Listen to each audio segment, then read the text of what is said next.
Okay, so thanks everyone, and thanks to the organisers of this event. It's been really great to hear about all the different perspectives of noise, and I'm looking forward to discussing things further. So, the image that I have in front of me and behind me here is one of the musical duo Hype Williams, Dean Blunt and Inga Copeland, playing at Tusk Festival in Newcastle. I'm going to come back to why I've started with this image in a moment, but it should perhaps signify where I'm coming from with regard to this topic. My background is in music. I'm sometimes referred to as a sound studies person, not by me, usually by others, and I work in a media department. So yeah, I'm kind of in between lots of things. So in 2017, I published a book called Beyond Unwanted Sound, Noise, Affect and Aesthetic Moralism, and hopefully the title gives you a sense of where I'm trying to go with this,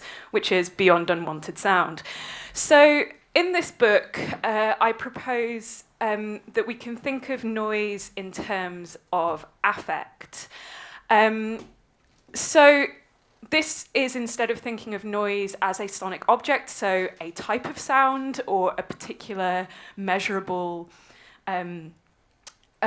specific sound, or a subjective judgment. So the kind of idea that noise is in the ear of the beholder, which tends to fall into a kind of relativist position of, well, noise is anything to anyone.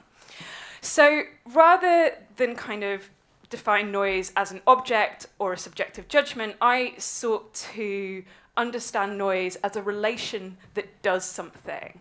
And with this, I sought to invoke the idea of affect both as a kind of feeling and sensation, but also as a transformative, perhaps more abstract relation as well. I won't go too much into that at the moment.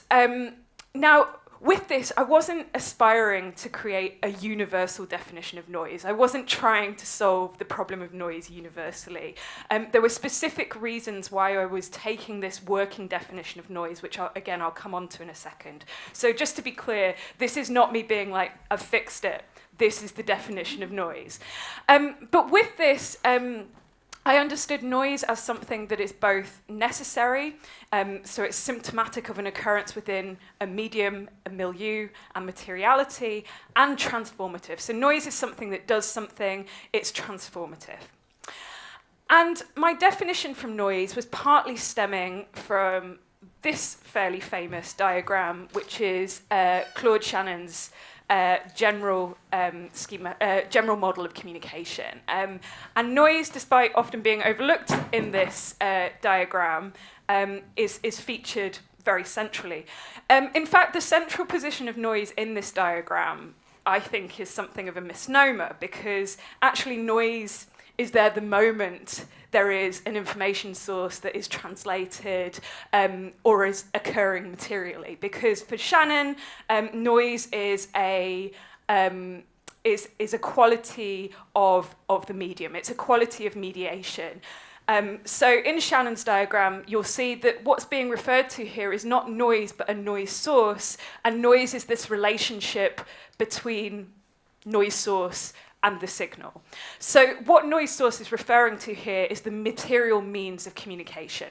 And the reason for this is because the material means of communication always transform the signal in some way. So noise is transformative.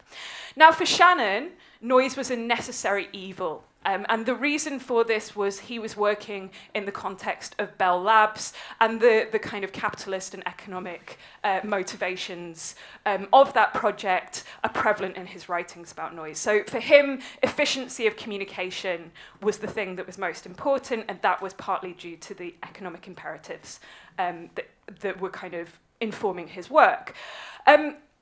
So I think it's important to remember then that in Shannon's work, noise's negativity partly stems from the context in which he's working. There's nothing necessary about noise's negativity, or certainly that's the argument that I was looking to make. And there were two reasons, or two key reasons, that I was looking to make this argument. The first was a desire to critique the conservative politics of silence, which is prevalent in much acoustic ecology and also soundscape studies. And this conservative politics of silence I understand as indebted to an aesthetic moralism that posits noise as bad to silence as good. And this is an assumption that we can see in a lot of the literature. And instead of this, I sought to propose an ethical understanding of noise that suggests noise and silences, badness or goodness, are secondary and contingent rather than definitive. And part of this was thinking about where the conservative politics of silence comes from. Often assumptions that are made about noise's negativity rest on a very top-down model that doesn't really allow for the complexities by which how people engage with sound, but also doesn't really recognize things like capitalism or structural inequality. Indeed, much of the discussion around noise I have found in the literature of acoustic ecology is indebted to an unspoken principle of private property and liberal subjectivity, which in and of itself carries with it particular gendered, racialized, and colonial histories. And this is something that can be traced in the literature, I've argued. So part of what I was looking to do is think about, okay, well, where does this conservative politics of silence come from? There are particular understandings of the world that shape this distinction between noise and silence. And how might an alternative perspective on noise lead us to a slightly different direction, which still allows for noise to be something that is bad, it can still be something that is unwanted, but that's not definitive. That's an effect rather than a definitive quality of noise. This approach to noise also enabled me to critique and reconfigure what I've called the poetics of transgression that's associated with noise music. And again, this is where I start thinking about artists like Hype Williams, whose use of noise is quite distant from the kind of shock and awe politics we might associate with the kind of canonic forms of noise music, if we can call there something like that. I think we can. So rather than hearing noise music as bringing noise into music, the kind of Atali model of noise is something that's outside and then kind of tamed as it's brought into music, I suggest that noise music can be understood as extending and foregrounding the necessary noise of sonic mediation. So if we're to kind of stick with Shannon's definition of noise as a necessary component of materiality, of the material medium of mediation, then that suggests that music always has some degree of noise embedded within it. Noise music then can be understood as extending and foregrounding that necessary noise of music. And again, this is not a universal definition. This is something that is very much situated within the examples that I privilege.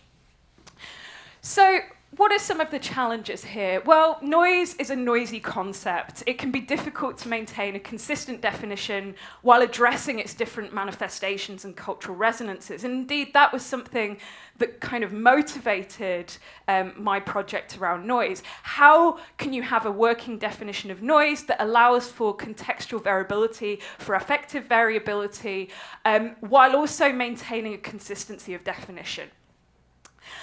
And the second challenge that I'm faced with is, what does an ethics of noise mean in practice? How to allow for the complexities of noise and its effects when working in concrete situations? And I'm really excited to hear about some of the approaches that have been developed towards that question, I think, in other people's work. So I've got 30 seconds. I thought I'd just kind of flag up the future directions that I'm sort of taking with my ongoing relationship with noise. So I've recently been awarded funding in collaboration with a practice-based researcher Patrick Farmer an Arts and Humanities Research Council grant for a project called Tinnitus, Auditory Knowledge and the Arts, which is looking to interrogate how the arts might generate and mediate knowledge about tinnitus. And part of my interest in tinnitus is to do with the implications it has for thinking noise in terms of affect, as well as for aesthetic moralism and the conservative politics of silence. So while tinnitus is often associated with the individual and also a kind of negative experience, tinnitus can be, in some instances, exacerbated and alleviated by environmental factors, including background noise and silence. So tinnitus is an example for me of how we might take this kind of questions around aesthetic moralism further. What does it mean to think about noise and silence in relation to oral diversity in general and tinnitus in particular? So I'll leave it there. Thank you very much. Thank you.